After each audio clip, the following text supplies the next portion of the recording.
if I wasn't already frozen. Slowly, never moving his eyes from mine, he leaned toward me.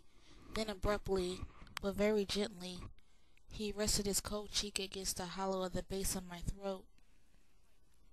I was quite unable to move, even if I wanted to. I listened to the sound of his even breathing, watching the sun and wind play in his bronze hair, more human than any other part of him. With deliberate slowness, his hand slid down the sides of my neck. I shivered, and I heard him catch his breath. But his hands didn't pause as they softly moved to my shoulders and then stopped. His face drifted to the side, his nose skimming across my collarbone. He came to rest with the side of his face pressed tenderly against my chest, listening to my heart. "Ah," he sighed. I don't know how long we sat without moving. It could have been hours. Eventually the throb of my pulse quieted, but he didn't move or speak again as he held me. I knew at any moment it could be too much, and my life could end, so quickly that I might not even notice. And I couldn't make myself be afraid. I couldn't think of anything, except that he was touching me. And then, too soon, he released me. His eyes were peaceful. "It won't be so hard again," he said with satisfaction. "Was that very hard for you?" "Not nearly as bad as I imagined it would be." "And you?" "No, it wasn't bad for me." He smiled at my inflection. "You know what I mean." I smiled. "Here." He took my hand and placed it against his cheek. "Do you feel how warm it is?" And it was almost warm, his usually icy skin, but I barely noticed, for I was touching his face, something I dreamed of constantly since the first day I seen him. "Don't move," I whispered. No one can be still like Edward. He closed his eyes and became as immobile as stone, a carving under my hand. I moved even more slowly than he had, careful not to make one unexpected move. I caressed his cheek, delicately stroked his eyelid, the purple shallow in the hollow of his eyes. I changed the shape of his perfect nose, and then, so carefully, his flawless lips. His lips parted under my hand, and I could feel his cool breath on my fingertips. I wanted to lean in, to inhale the scent of him, so I dropped my hand and leaned away, not wanting to push him too far.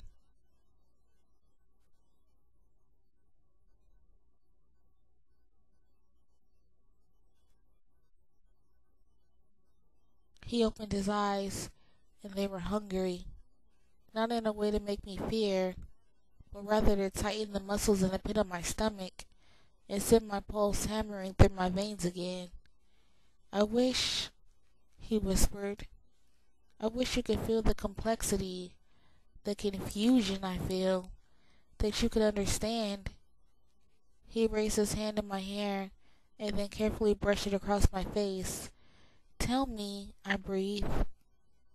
"I don't think I can.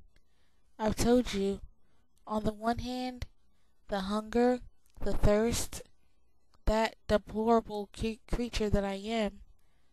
I feel for you, and I think you can understand that to an extent. Though," he half smiled, "as you are not addicted to any illegal substances, you probably can't empathize completely. But," his fingers touched my lips slightly, making me shiver again, "there are other hungers, hungers I don't even understand, that are foreign to me. I may understand that better than you think. I'm not used to feeling so human. Is it always like this? For me?" I paused. "No, never. Never before this." He held my hand between his. They felt so feeble in his iron strength. "I don't know how to be close to you," he admitted. "I don't know if I can." I leaned forward very slowly, cautioning him with my eyes. I placed my cheek against his stone chest. I could hear his breath and nothing else. This is enough, I sighed, closing my eyes. In a very human gesture, he put his arms around me and pressed his face against my hair. You're better at this than you give yourself credit for, I noted. I have human instincts. They may be very deep, but they're there. He sat like that for another immeasurable moment. I wondered if he can be as unwilling to move as I was, but I could see the light was fading, the shadows of the forest beginning to touch us, and I sighed.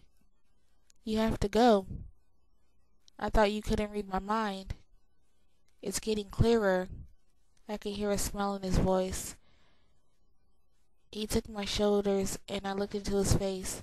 Can I show you something? Sudden excitement flaring in his eyes. Show me what? I'll show you how I travel in the forest. He saw my expression. Don't worry, you'll be very safe, and we'll get to your truck much faster. His mouth twitched up into that crooked smile, so beautiful my heart nearly stopped. Will you turn into a bat? I asked wearily. He laughed louder than I'd ever heard, like I haven't heard that one before. Right, I'm sure you get that all the time. Come on, little coward, climb on my back. I waited to see if he was kidding, but apparently he meant it. He smiled as he read my hesitation and reached for me. My heart reacted. Even though he couldn't hear my thoughts, my pulse always gave me away. He then proceeded to swing me onto his back with very little effort on my part, besides when in place clapping my legs and arms so tightly around him that it would choke a normal person. It was like clinging to a stone. I'm a bit heavier than your average backpack, I warned. Ha, he snorted. I could almost hear his eyes rolling. I'd never seen him in such high spirits before. He startled me, suddenly grabbing my hand, pressing my palm to his face and inhaling deeply. Easier all the time, he muttered. And then he was running. If I'd ever feared death before in his presence, it was nothing how I felt now. He streaked through the dark, thick underbrush of the forest like a bullet, like a ghost. There was no sound, no evidence that his feet touched the earth. His breathing never changed, never indicated any effort, but the trees flew by at deadly speeds, always missing us by inches. I was too terrified to close my eyes, though the cool forest air ripped against my face and burned them. I felt as if I were stupidly sticking my head out of the window of an airplane in flight, and for the first time in my life, I felt a dizzy faintness of motion sickness. Then, it was over. We hiked hours this morning to reach Edwards Meadow, and now in a matter of minutes, we were back to the truck. Exhilarating, isn't it? His voice was high, excited. He stood motionless, waiting for me to climb down. I tried, but my muscles wouldn't respond. My arms and legs stayed locked around him, while my head spun uncomfortably. Bella? He asked, anxious now. I think I need to lie down, I gasped. Oh, sorry. He waited for me, but I still couldn't move. I think I need help, I admitted. He laughed quietly and gently unloosened my stranglehold on his neck. There was no resisting the iron strength of his hands.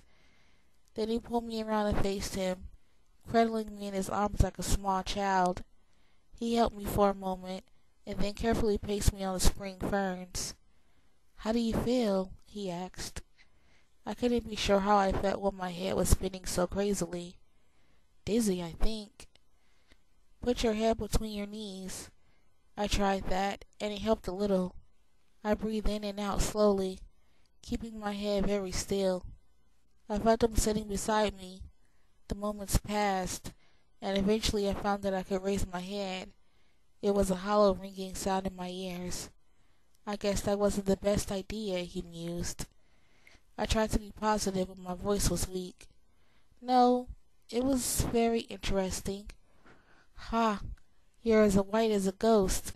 No, you're as white as me. I think I should have closed my eyes. Remember that next time. Next time? I groaned. He laughed, his mood still radiant. "Show off," I muttered. "Open your eyes, Bella," he said quietly. And he was right there, his face so close to mine, his beauty sunned my mind. It was too much, an excess I couldn't grow accustomed to. I was thinking, while I was running, he paused.